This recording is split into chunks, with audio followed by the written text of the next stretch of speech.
Hello, welcome back again. Now in the previous video we have seen that convert decimal number to binary number system, and I have given one example 13 and I have converted it. Now this time I'll take another number, the second number here, the 106. I have to convert it into the binary number system.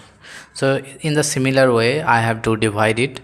So 106 I'll take like this. If I'll divide it with the 2, it will be 53, and 53, and the remainder will be here the 0. Again, if I'll divide it by 2, then it will be 26, the remainder will be 1, correct?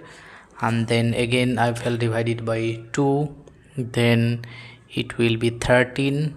Here this time it will be remainder will be 0. If I'll divide it again with 6, then the remainder will be 1 over here.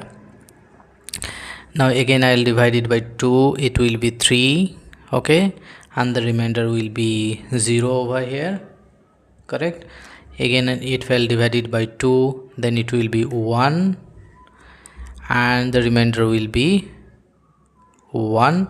Again if I'll divide it by 2, then the remainder will be, so the last line I am writing over here, so 2 over here, 1 over here, okay.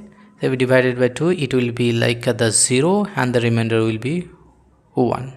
So here I have to count like this way, 1 1 0 1 0 1 0. So like this way, 1 1 0 1